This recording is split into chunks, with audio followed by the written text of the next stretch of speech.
కృపగల యేసయ్య నామములో మీ అందరికీ శుభాలను తెలియచేస్తూ ఈ ఉదయకాల ధ్యానాంశము కొరకే దేవుని వాక్యాన్ని చదువుకుందాం. పరిశుద్ధ గ్రంథములో నుండి ప్రకటన గ్రంథము 21వ అధ్యాయము 8వ వచనాన్ని చదువుదాం. పిరికివారును, అవిశ్వాసులను, అసహ్యులను, నరహంతకులను, వ్యభిచారులను, మాంత్రికులను, విగ్రహారాధికులను, అబద్ధికులందరూ అగ్ని గంధకములతో మండు గుండములో పాలు పొందుదురు. ఇది రెండవ మరణము.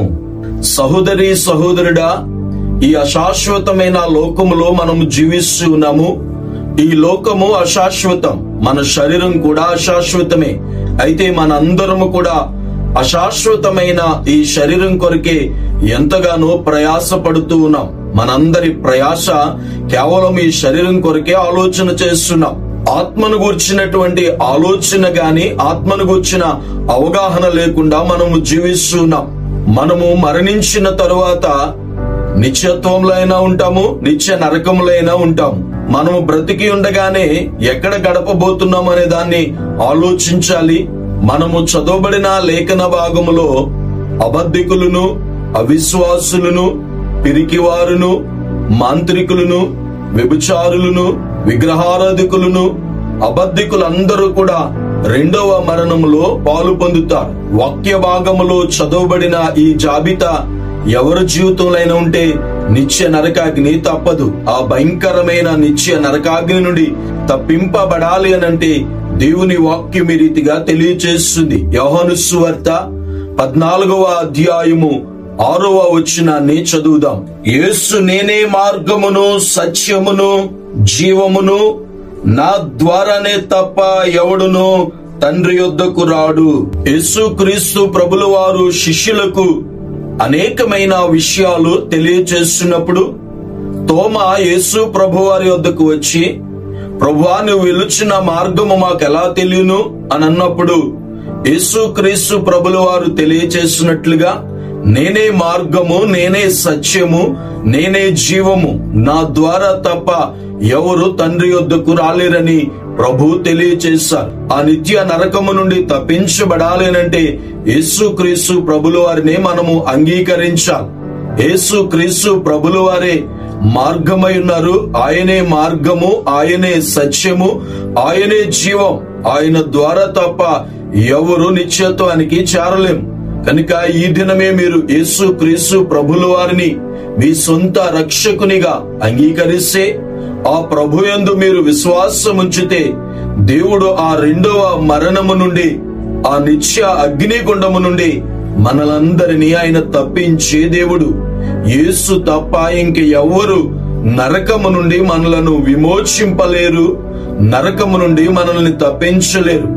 నరకము నుండి తప్పించబడాలి అనంటే యేసుని మనము అంగీకరించాలి. దేవుని వాక్యము ఈ రీతిగా తెలియచేస్తుంది. రోమీయులకు రాసిన పత్రిక 10వ అధ్యాయము 9వ వచనాన్ని చదువుదాం.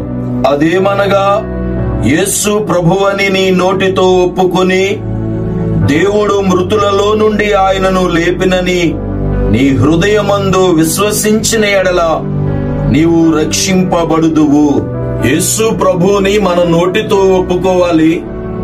ఆయనను తండ్రి మృతులలో నుండి లేపాడని మనము విశ్వసించాలి.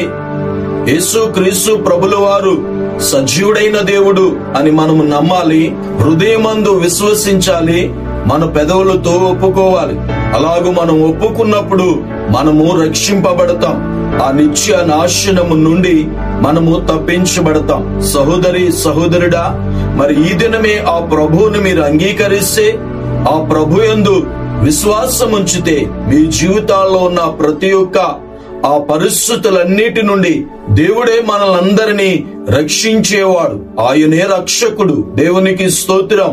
ఒకవేళ ఈ దినము ఆ ప్రభువుని మనము అంగీకరించకపోతే, ఆ ప్రభు యందు మనము విశ్వాసం ఉంచకపోతే, ఆ నిత్య అగ్నిగుండము నుండి మనము తప్పించబడలేం. అగ్నిగుండము నుండి మనము తప్పించబడాలి అనంటే ఈ దినమే యేసుని సొంత రక్షకునిగా అంగీకరించాలి. దేవుని లేఖనాలు ఈ రీతిగా తెలియచేస్తున్నాయి. లూకా సువార్త 13వ అధ్యాయము 3వ వచనాన్ని చదువుదాం. కారని మీతో చెప్పుచున్నాను, మీరు మారు మనస్సు పొందని ఎడల మీరందరూ అలాగే నశింతురు.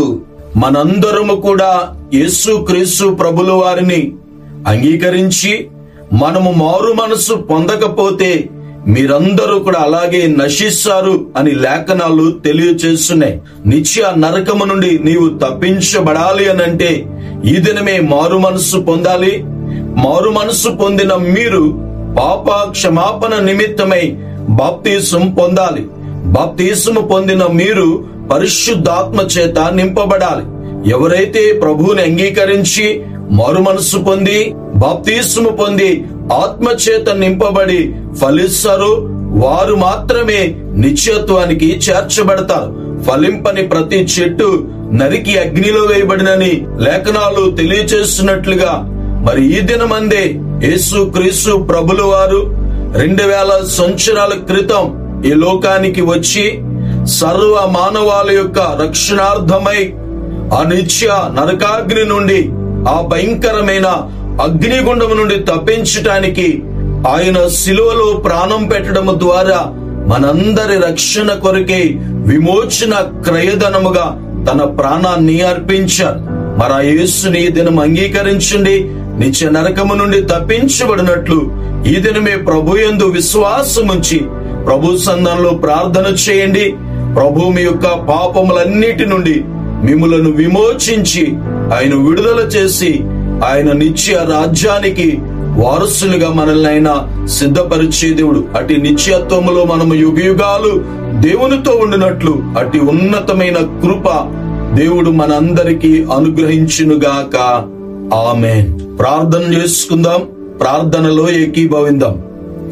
మహోన్నతుడా, మహాగణుడు అయిన మా తండ్రి, మీకు వందనాలు, స్తుతులు, స్తోత్రాలు చెల్లిస్తున్నాం.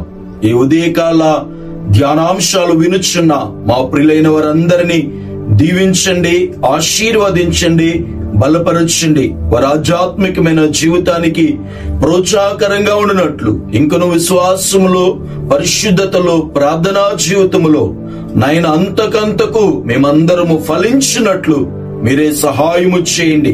ఇంకా ఎవరైనా మిమ్మల్ని ఎరుగక జీవిస్తూ ఉంటే ఈ దినమే వారందరినీ మీరు ఆకర్షించి మీరు రక్షించమని ప్రార్థన చేస్తున్నాం. ఈ ఆత్మ నాశనానికి వెళ్లకున్నట్లు నిత్య నరకము నుండి మీరే తప్పించి ఆ నిత్యత్వములో మేమందరము చేరు వరకు మీరే తోడుగా ఉండి నడిపించమని ప్రార్థన చేస్తున్నాను. ఈ ఉదయకాలము ప్రార్థన అవసరత కోరిన బిడ్డలందరినీ మీరు దీవించండి, ఆశీర్వదించండి. వారందరి జీవితాలు మునుపెన్నడూ లేని గొప్ప రక్షణ, స్వస్థత, విడుదల, ఆదరణను, ఆశీర్వాదాన్ని మీరే కలగచేసి మేమందరము ఆ నిత్యత్వము చేరు వరకు మీరు తోడుగా ఉండి నడిపించి మహిమ పొందమని యేసు నామములో ఈ మనవులు అడుగుచున్నాను పరమ తండ్రి. ఆమేన్.